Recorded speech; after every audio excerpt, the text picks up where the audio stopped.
not read the whole preface. Somebody can just read the second paragraph.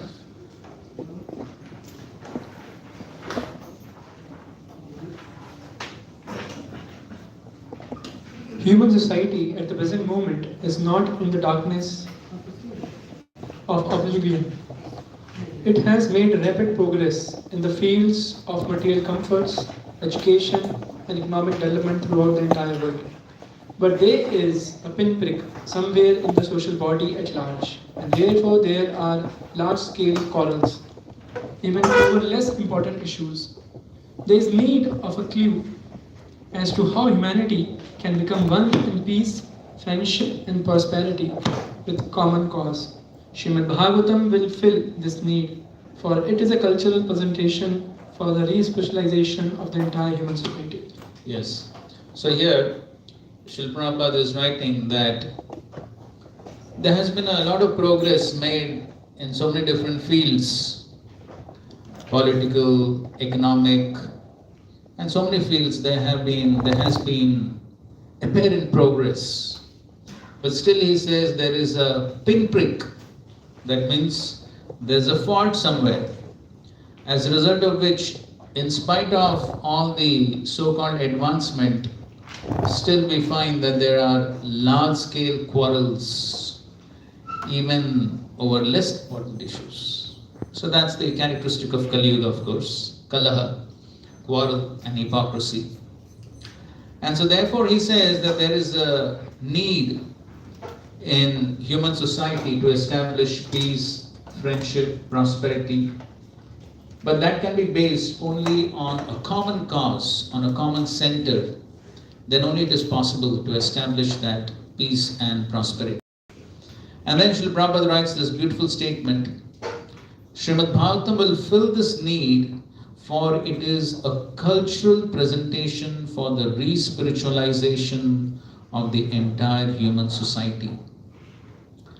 So Srimad Bhagavatam is not just a philosophical presentation, but it is a cultural presentation.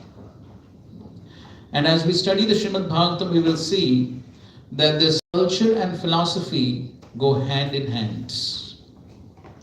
So what do you think is the importance of culture along with the philosophy?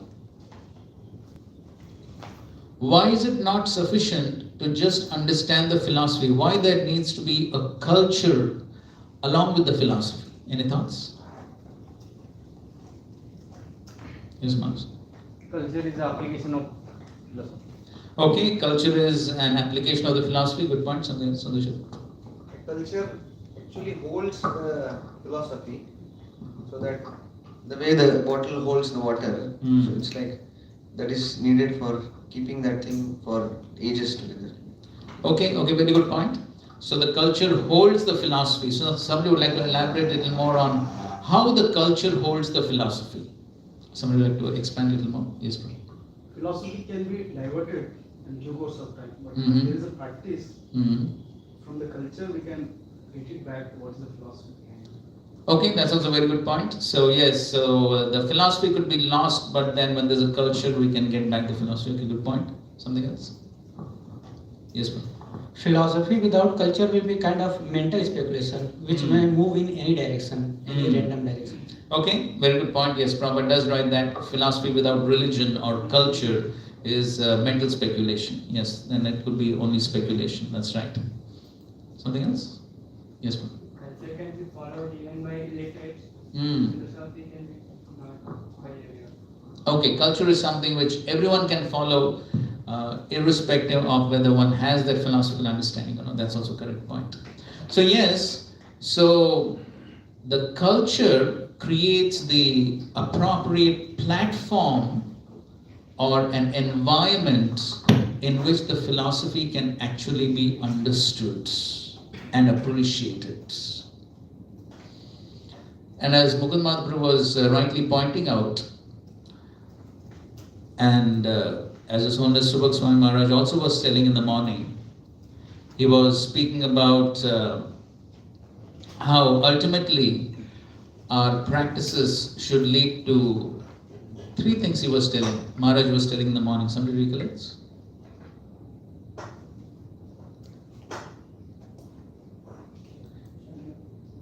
Huh? Anybody recollects? From the morning Bhagavatam class, Maharaj was telling what should be our goal of our practices. Mold our life Ah. to be Krishna conscious. Yes. Purify one's heart Okay. and surrendering to the lotus feet of Mhm. Krishna. Okay, that's correct. He was talking about quality, standards, and character. In the last verse of the 8th chapter of the Bhagavad Gita, Srila Prabhupada writes this beautiful statement. The study of the Vedas is not simply for the recreation of armchair speculators, but for the formation of character. The study of the Vedas is not simply meant for the recreation of armchair speculators, but for the formation of character. This is the purpose for the study of the scriptures. The ultimate purpose is that we bring about a transformation in our hearts, a transformation in consciousness, and ultimately there is development of good character. That is the ultimate purpose. So therefore, that study of the philosophy should lead to the character. And therefore we find throughout the Bhagavatam, as we will study, there is philosophy presented along with the culture. The culture of appropriate behavior, the culture of appropriate character. Just imagine a situation where there are people studying philosophy, but nobody is applying the philosophy. How many would be inspired to practice the philosophy? Srila Prabhupada tells of his experience in Allahabad. In a lecture he says, he was in Allahabad and there was a big Mayavadi sannyasi who came and he gave a very eloquent, powerful class he gave. Thousands of people came, they were mesmerized by the presentation. Srila Prabhupada says, I have personally seen. At the end of the class, he went behind stage and asked, where is BD? So, if people speak philosophy, but there is no culture, there is no character, then who will be inspired to hear the philosophy? Or who will be inspired to practice the philosophy? Therefore, the culture goes along with the philosophy. Therefore, Prabhupada is writing here. The Bhagavatam is a cultural presentation for the re-spiritualization of the entire human society.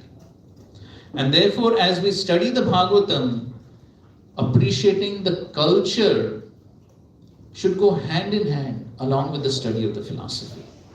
Not that we just get the philosophy and we don't understand the culture. Then we will miss the point.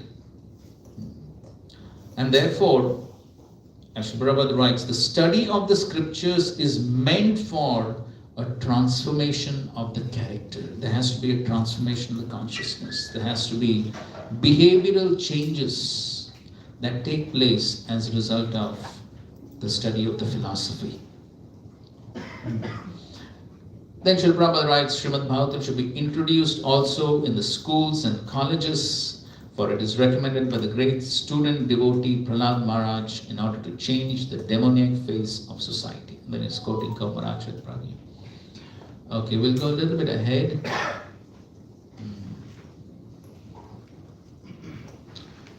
Okay, somebody can read from the almost the second last paragraph. Srimad Bhagavatam begins with the definition of the ultimate source. Somebody read? Srimad Bhagavatam begins with the definition of the ultimate source. It is a bona fide commentary on the Vedanta Sutra by the same author, Srila Vyasadeva. and gradually it develops into 9 cantos up to the highest state of God realization. The only qualification one needs to study the great book of transcendental knowledge is to proceed step by step cautiously and not just jump forward haphazardly like with an ordinary book. It should be gone through chapter by chapter, one after another. The reading matter is so arranged with its original Sanskrit text, its English transliteration, synonyms, translation, and purports, so that one is sure to become a God realized soul at the end of finishing the first 9 cantos. Continue till the end. The 10th canto is distinct from the first 9 cantos because it deals directly with the transcendental activities of the personality of Godhead Sri Krishna. One will be unable to capture the effects of the 10th canto without going through the first 9 cantos. The book is complete in 12 cantos, each independent, but it is good for all to read them in small installments, one after another. I must admit my frailties in presenting Srimad Bhagavatam, but still I am hopeful of its good reception by the thinkers and leaders of society on the strength of the following statement of Srimad Bhagavatam 1.5.11 altogether. Tadvad visargo janatad viplavo yasmin prati shlokam abhagavati namanyanantasya yashomkyamanya shrimanti gayanti grananti sadhava. On the other hand, that literature, which is full with the descriptions of the transcendental glories of the name, fame, form, and pastimes of the unlimited Supreme Lord, is a transcendental creation meant to bring about a revolution in the impious life of misdirected civilization. Such transcendental literatures, even though irregularly composed, are heard, sung, and accepted by purified men who are thoroughly honest. Okay, so here Srila Prabhupada is talking about how one needs to go systematically through the 9 cantos, and Prabhupada is saying one is sure to become a God-realized soul at the end of finishing the first 9 cantos. Okay, so simply by reading the first 9 cantos, Prabhupada says one is sure to become. Prabhupada is giving that assurance. Of course, he says there is a qualification required for that. What is the qualification? One needs to study this great book of transcendental knowledge. Proceed step by step, cautiously, and not jump forward haphazardly like an ordinary book. That is the qualification to become God realized at the end of studying the first 9 cantos. So that means one has to systematically study. So it's not just like reading a novel as haphazardly. Okay, we have read something, kuch to ho gaya. Not that type of reading, but cautiously Prabhupada is writing, cautiously study, systematically study. So by that systematic study, then one can get the realization by which one can understand the Supreme Lord, and then one can actually appreciate the 10th canto. Okay. A quote from Srila Prabhupada, please read on the screen. Whatever knowledge exists in the world is present in Srimad Bhagavatam. It includes literature, poetry, astronomy, philosophy, religion, and love of Godhead. Continue. Srimad Bhagavatam Pramanam Amalam. If one simply reads Srimad Bhagavatam, he gains the topmost education. For if one studies Srimad Bhagavatam, he will be well versed in every subject matter. Yes, so all subjects one can get. Okay, continue. If you study Srimad Bhagavatam perfectly, then all your education is complete. You don't require any other book to read. You get from Srimad Bhagavatam all material and spiritual knowledge, and at the end, Krishna. This is the prophet. Yes, so from Bhagavatam one will get all knowledge, material knowledge, spiritual knowledge, whatever one wants. And so therefore there are some conversations where Srila Prabhupada said, in the Gurukul, just teach them Srimad Bhagavatam. Little English, Sanskrit, that's enough. Okay. Read. This is Bhagavad Dharma. To study Srimad Bhagavatam very carefully. Every knowledge is there. Kimva Pare Ishvara. There is no need of reading any other book. Read. The perfection of life is to understand God. So by reading Srimad Bhagavatam, sadhya, immediately, hridaya avaludhyate Ishvaraha. The Supreme Personality of Godhead, by simply reading Bhagavatam, he is already there. But immediately he is realized. That is perfection of life. Yes, so that's the second verse. We will discuss how one can realize the Supreme Lord by reading the Srimad Bhagavatam. Now we'll go to the introduction. So, Srila Prabhupada is giving a fairly lengthy introduction. And the main aspect of the introduction is what? Yes, the life and teachings of Chaitanya Mahaprabhu. So why do you think at the beginning of the Bhagavatam, Srila Prabhupada is giving such an elaborate description of the life and teachings of Chaitanya Mahaprabhu? Why has he done this? He's a Bhagavata, simplifying. Yes, he's person Bhagavat exemplifying the life of Bhagavatam. Okay, good. Any other points? Culture of the life of Chaitanya Mahaprabhu, how did he say? Yes, okay, so Mahaprabhu showed that culture of living the life of a Bhagavat. Yes. Wants to show our connection to Bhagavatam. Wants to? Wants to set up our connection to the Bhagavatam. Wants to set up our connection with the Bhagavatam. Chaitanya Mahaprabhu considers Bhagavatam as the most important thing. Okay, how Mahaprabhu considered Bhagavatam most important. Yes. So Srila Prabhupada himself explains why he gave this. So just before that short sketch, you go to the 3 paragraphs before. In the modern age, somebody can read. In the modern age, Lord Sri Chaitanya Mahaprabhu preached. Lord Chaitanya Mahaprabhu preached the Srimad Bhagavatam, a practical demonstration. It is easier to penetrate into the topics of Srimad Bhagavatam through the medium of Sri Chaitanya's causeless mercy. Therefore, a short sketch of his life and precepts is inserted herein to help the reader understand the real merit of Srimad Bhagavatam. Continue. It is imperative that one learn the Srimad Bhagavatam from a person Bhagavatam. The person Bhagavatam is one whose very life is Srimad Bhagavatam in practice. Since Sri Chaitanya Mahaprabhu is the absolute personality of Godhead, he is both Bhagavan and Bhagavatam in person and in sound. Therefore, this process of approaching the Srimad Bhagavatam is practical for all people of the world. The world is rich that the Srimad Bhagavatam is bequeathed in every nook and corner of the world by those who happen to take their birth in India. Srimad Bhagavatam is the science of Krishna, the absolute personality of Godhead, of whom we have preliminary information from the text of Bhagavad Gita.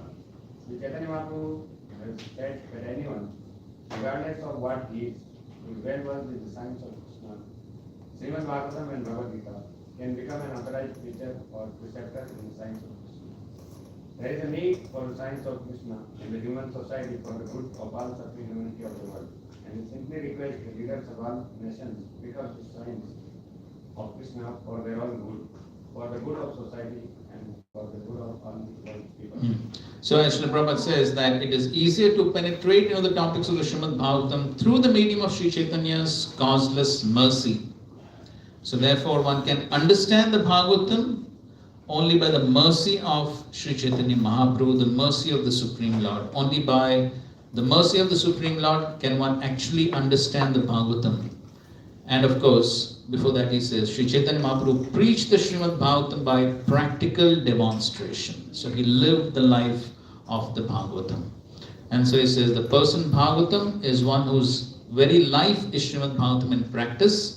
Since Sri Chaitanya Mahaprabhu is the absolute personality of Godhead, he is both Bhagavan and Bhagavatam in person and in sound. And that's the reason why he presented this whole life and teachings of Sri Chaitanya Mahaprabhu in the introduction, ending with the crest jewels of Sri Chaitanya Mahaprabhu's teachings in the form of Shikshashtakam. So therefore he concludes, because the Shikshashtakam are the main teachings left by Sri Chaitanya Mahaprabhu. Alright. So now we will go to chapter 1. Text 1. Okay, let's recite. Om Namo Bhagavate Vasudevaya. जन्माद्यस्य यतोऽन्वयात् इतरतश्चार्थेषु अविद्यस्वराट् तेने ब्रह्मदधायकवये मुह्यन्ति यत्सूरयः तेजो वारिमृतां यथा विनिमयो यत्र त्रिसर्गो मृषा धाम्ना स्वेन सहस्रस्तकुहकं सत्यं परं धीमहि. Somebody with the translation, please. So wherever the mic is, please. O my Lord Sri Krishna, Son of Vasudev, O all-pervading personality of Godhead, I offer my respectful obeisances unto you. I meditate upon Lord Sri Krishna because he is the absolute truth and the primeval cause of all causes of the creation, sustenance and restriction of the manifested universes. He is directly and indirectly conscious of all manifestations, and he is independent because there is no other cause beyond him. It is he only who first imparted the Vedic knowledge unto the heart of Brahmaji, the original living being. By him, even the great sages and demigods are placed into illusion, as one is bewildered by the illusory representations of water seen in fire, or land seen on water. Only because of him do the material universes, temporarily manifested by the reactions of the three modes of nature, appear factual, although they are unreal. I therefore meditate upon him, Lord Sri Krishna, who is eternally existent in the transcendental abode, which is forever free from the illusory representations of the material world. I meditate upon him, for he is the absolute truth. Please read the first paragraph. Obeisances unto the personality of Godhead, Vasudeva, directly indicate Lord Sri Krishna, who is the divine son of Vasudeva and Devaki. This fact will be more explicitly explained in the text of this work. Sri Vyasdev asserts herein that Sri Krishna is the original personality of Godhead, and all others are his direct or indirect plenary portions of the portion. Srila Jiva Goswami has even more explicitly explained the subject matter in his Krishna Sandarbha. And Brahma, the original living being, has explained the subject of Sri Krishna substantially in his treatise named Brahma Samhita. In the Samved Upanishad, it is also stated that Lord Sri Krishna is the divine son of Devaki. Therefore, in this prayer, the first proposition holds that Lord Sri Krishna is the primeval Lord, and if any transcendental nomenclature is to be understood as belonging to the absolute personality of Godhead, it must be the name indicated by the word Krishna, which means the all-attractive. In Bhagavad Gita, in many places, the Lord asserts himself to be the original personality of Godhead, and this is confirmed by Arjuna and also by great sages like Narada, Vyas, and many others. In the Padma Purana, it is also stated that out of the innumerable names of the Lord, the name of Krishna is the principal one. Vasudeva indicates the plenary portion of the personality of Godhead, and all the different forms of the Lord, being identical with Vasudeva, are indicated in this text. The name Vasudeva particularly indicates the divine son of Vasudeva and Devaki. Sri Krishna is always meditated upon the Paramhamsas, who are the perfected ones among those in the renounced order of life. Okay, so this is an overview of the first chapter. The first 3 verses are a prelude to the Srimad Bhagavatam. It is also like the Mangalacharan to the Srimad Bhagavatam, describing the main subject matter, the glories and the goal of the Bhagavatam. Texts 4 to 8 are setting the scene of the sages of Naimisharanya performing the 1,000-year sacrifice. And the last part of the chapter from 9 to 23 is essentially the 6 questions of the sages. So this verse is beginning with Om Namo Bhagavate Vasudevaya. Srila Vyasdev is offering his respectful obeisances to the Supreme Lord Vasudev. So very clearly indicating that Sri Krishna, Vasudev, the son of Vasudeva and Devaki, he is the Supreme Personality of Godhead. Now, in the teachings of Sri Chaitanya Mahaprabhu to Srila Sanatana Goswami in the Chaitanya Charitamrita, he describes this verse in regards to identifying an avatar and the symptoms and the characteristics of an avatar. So in that connection, Sri Chaitanya Mahaprabhu is speaking. So he is saying, we can recite these verses together. Bhagavata Arambe Vyasa Mangalacharane Parameshwara Nirupila Edui Lakshane. In the auspicious invocation at the beginning of Srimad Bhagavatam, Srila Vyasadeva has described the Supreme Personality of Godhead by these symptoms. Okay, so this verse, as Mahaprabhu is saying, this is like the Mangalacharan of Vyasadeva. Okay, so these three verses are like Mangalacharan. What is the purpose of the Mangalacharan that has been described by Krishnadas Kaviraj Goswami in the Adi Lila, 1st chapter, 22nd text? Say Mangalacharana Maya Trivida Prakar Vastu Nirdesha Ashirvad Namaskar. The invocation involves three processes: defining the objective, offering benedictions, and offering obeisances. These are the three purposes of any Mangalacharan. So we find at the beginning of any book, we find Mangalacharan. Of course, before beginning any class, we recite Mangalacharan. So the purpose of Mangalacharan, he says, are three. What are the three? Vastu Nirdesh, that means defining the objective of the book. What is the main subject matter of the book? That is Vastu Nirdesh. Ashirvad, to offer blessings, benedictions to the readers. And Namaskar, offering obeisances to various respectable personalities. These are the three purposes of any Mangalacharan. Now he describes this first verse.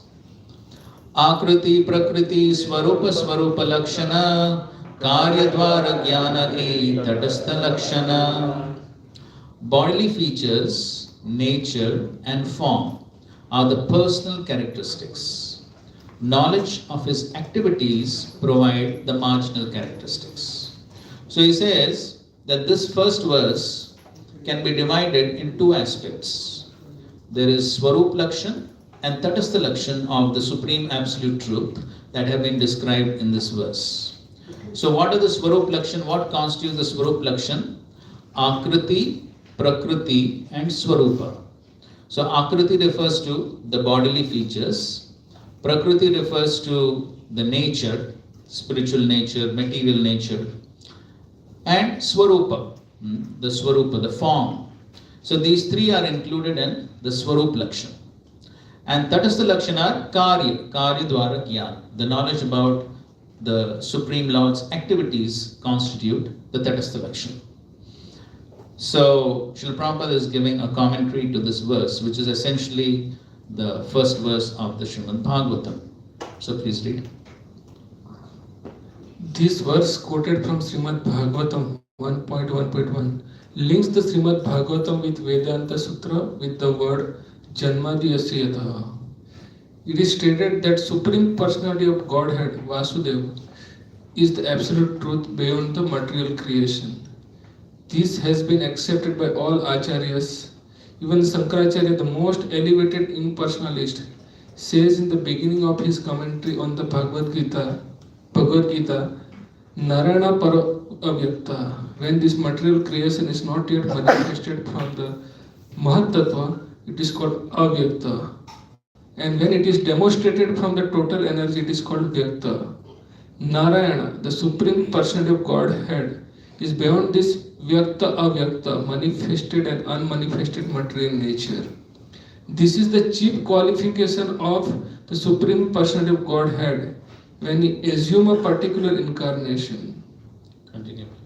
Since Krishna is beyond the cosmic creation, he is in the exalted position of being able to remember everything in the past. Everything within the cosmic creation has a material body, but Krishna, being beyond the material cosmic creation, always has spiritual body. He imparted Vedic knowledge into the heart of Brahma. Although Brahma is the most important and exalted personality within this universe, he could not remember what he did in his past life. Krishna has to remind him to the heart. When Lord Brahma was thus inspired, he was able to create the entire universe. Remembering everything about the past and inspiring Lord Brahma to create the vivid example of the characteristic called Swarup Lakshan and Tatastha Lakshan. Okay. So he's describing how the Supreme Lord is always beyond the material creation. He's always transcendental. So Narayana Paro Avyaktat. So Krishna always remains on the transcendent platform. So now what are these Swarup and Tatastha Lakshan with regards to this verse? Mahaprabhu is further speaking. Eishloke Parama Shabde Krishna Nirupana Satyam Shabde Kahetara Swarupa Lakshana. In this invocation from Srimad Bhagavatam, the word Param indicates Lord Krishna, the Supreme Personality of Godhead, and the word Satyam indicates his personal characteristics. So in this verse, the Swarup Lakshan are indicated by these two words, Param, Satyam. Okay, so Param indicates transcendental and Satyam indicates the qualities, the characteristics of the Supreme Absolute Truth. We will discuss this in details later on. But these two words, Param, Satyam, indicate the Swarup Lakshan. Okay, so the Swarup Lakshan includes three things. What are the three things within the Swarup Lakshan? Yes, Akriti, Prakriti and Swarupa. So the Akriti or the bodily features, the Prakriti, so the word Param indicates the Prakriti, the transcendental nature, and the Swarupa, the form, the Sachidananda form. Within that word Satyam, all the characteristics, the form, everything comes within the word Satyam. So the word Param Satyam basically indicates the Swarup Lakshan of the Supreme Absolute Truth. Okay, now coming to the Tatastha Lakshan. We'll take questions. We'll give time for questions. Vishwa Srishti Adi Kaila Veda Brahma Ke Padaila Artha Vigyata Swarupa Shakti Maya Dura Kaila. In that same verse it is stated that the Lord is the creator, maintainer and annihilator of the cosmic manifestation, and that he enabled Lord Brahma to create the universe by infusing him with the knowledge of the Vedas. It is also stated that the Lord has full knowledge, directly and indirectly, that he knows past, present and future, and that his personal energy is separate from Maya, the illusory energy. Okay, so these are the various activities that are mentioned in this verse. As the verse begins with Janma Adi, which includes creation, maintenance, annihilation. So that is Vishwa Srishti Adi Kaila. And then Tene Brahma Hridaya Adi Kavaye, that is another activity which the Lord does. He gives knowledge within the heart of Brahma. So all these are the activities of the Supreme Lord. Esava Karyatara Tatastha Lakshana Anya Avatara Aiche Jani Mui Gana. All these activities are his marginal characteristics. Great saintly persons understand the incarnations of the Supreme Personality of Godhead by the indications of the two characteristics known as Swarup and Tatastha. All the incarnations of Krishna should be understood in this way. So all the incarnations should have these two types of characteristics, that is the Swarup and Tatastha Lakshan. So the Swarup Lakshan are basically the qualities and the form and the bodily features of the Absolute Truth, and the activities are included within the Tatastha Lakshan. So he says, Chaitanya Mahaprabhu is saying, by these two Lakshanas, the Swarup and Tatastha Lakshan, one can identify the Supreme Lord and his various avatars. So now we will go to a systematic study of every part of the verse. Okay, you had some question? What is the difference between Akriti and Swarupa? Okay, Akriti says are bodily features. Swarupa is more like the qualities. Sachidananda. Sachidananda is the Swarupa, isn't it? Sachidananda Swarupa. So that indicates the characteristics, the constituents of the body. But Akriti refers to the bodily features, the various bodily features of the Lord. Threefold bending form. Yes, sir. So probably regarding that you read in introduction, it was written he is both Bhagavan and Bhagavatam in person and in sound. So I could not figure it out. What is going on? Okay, so he is the Supreme Lord in person. Sri Chaitanya Mahaprabhu is in person, and the Srimad Bhagavatam is in sound.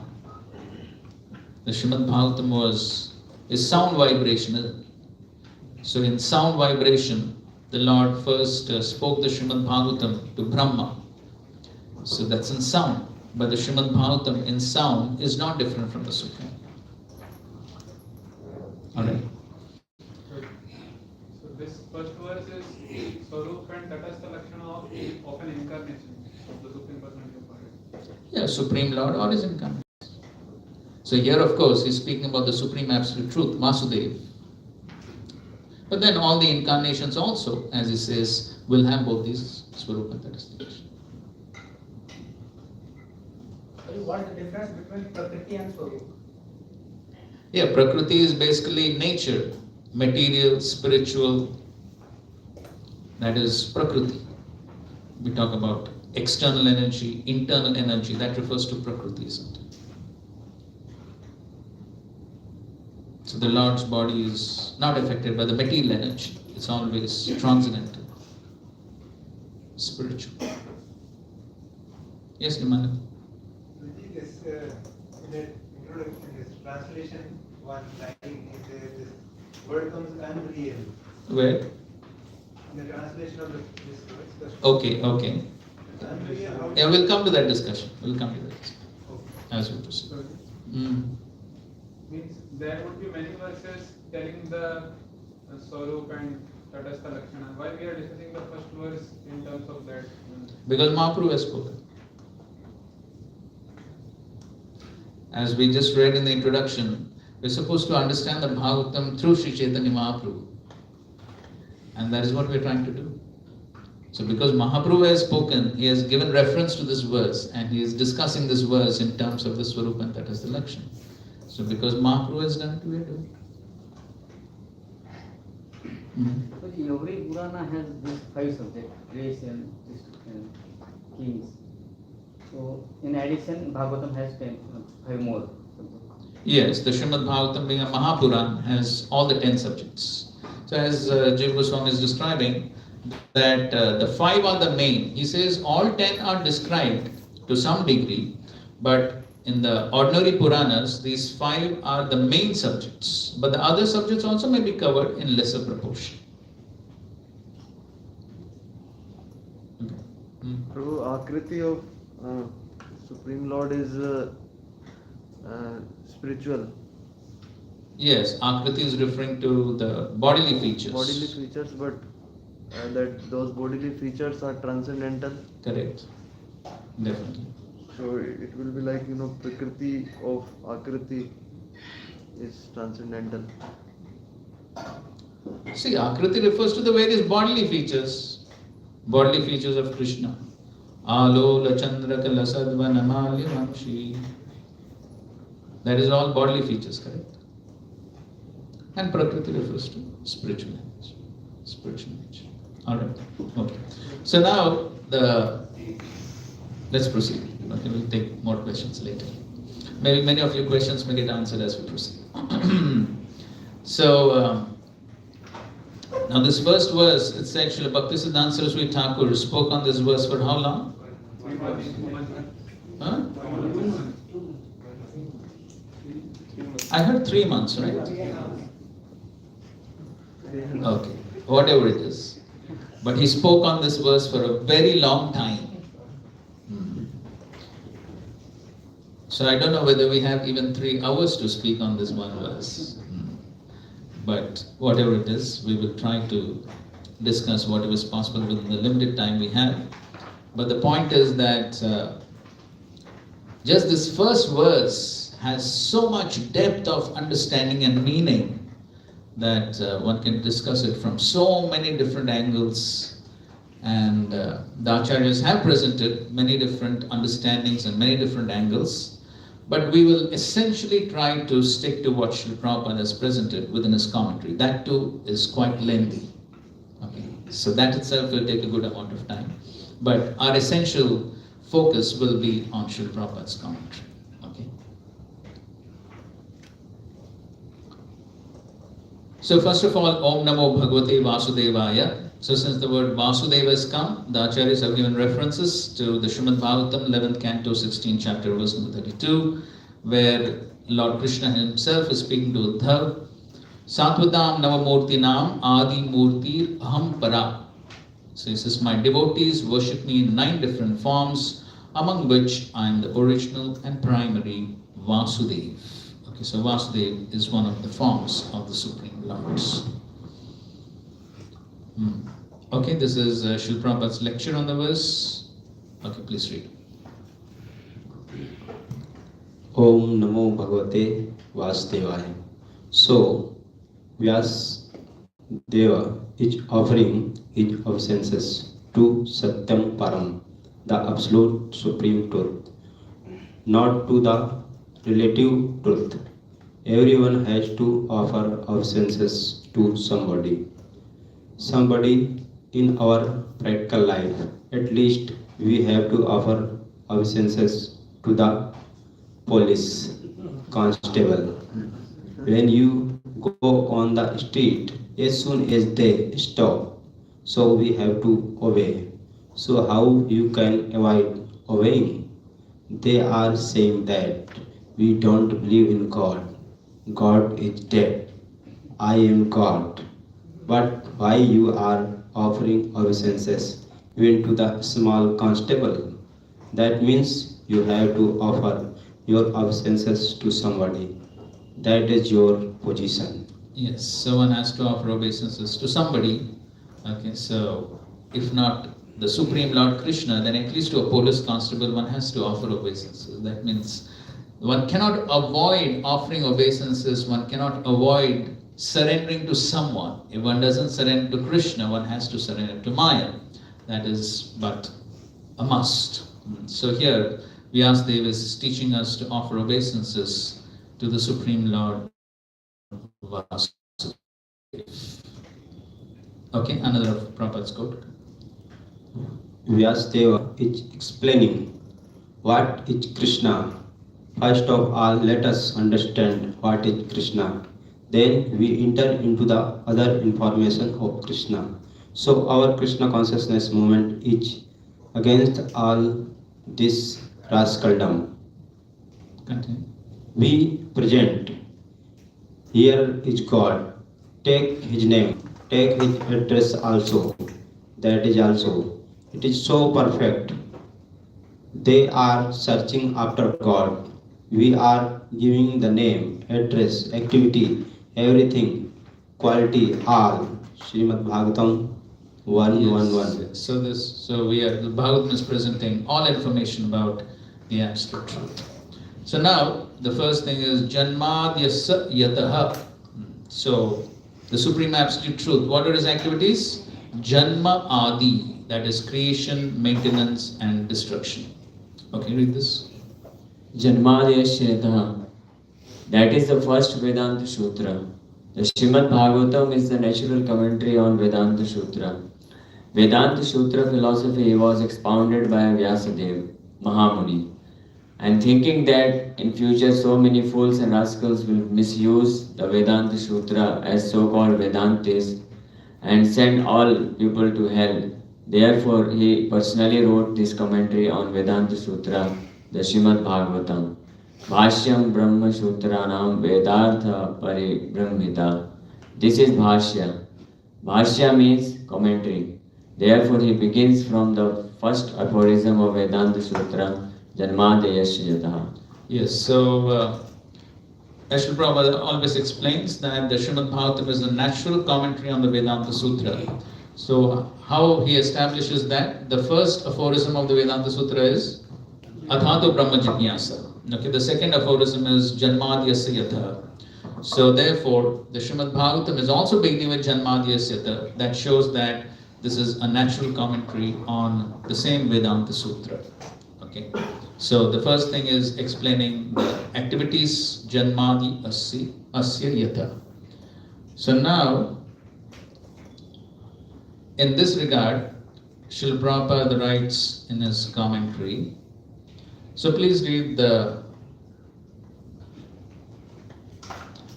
next paragraph, the third paragraph of Srila Prabhupada's commentary. It is natural that a philosophical mind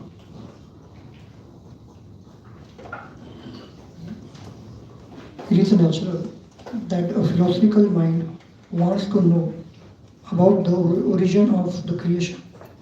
At night, he sees the stars in the sky and he naturally speculates about their inhabitants. Such inquiries are natural for man because man has a developed consciousness which is higher than that of the animals. The author of Srimad Bhagavatam gives a direct answers to such inquiries. He says that Lord Krishna, Sri Krishna is the origin of all creations. He is not only the creator of the universe but the destroyer as well. The manifested cosmic nature is created at a certain period by the will of the Lord. It is maintained for some time and then it is annihilated by His will.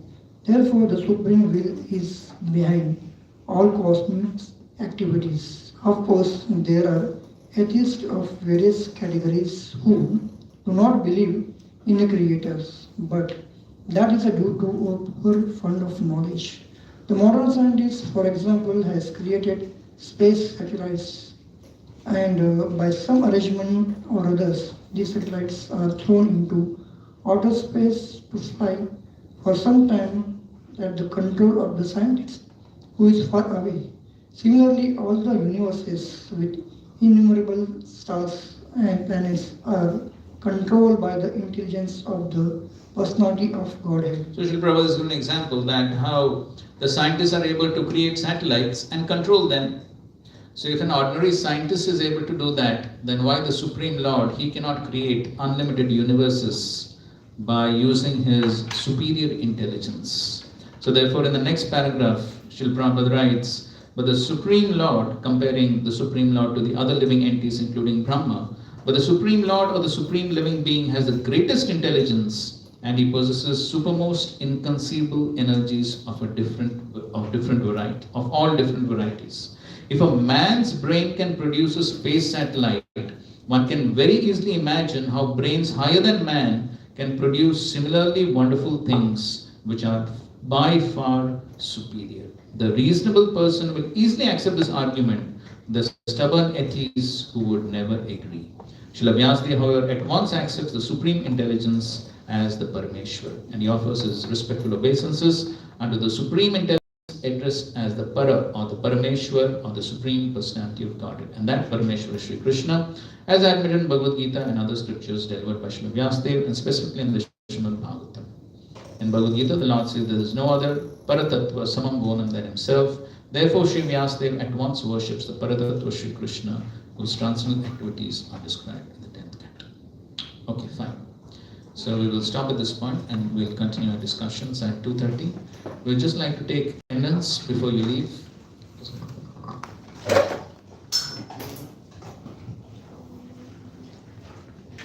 Okay.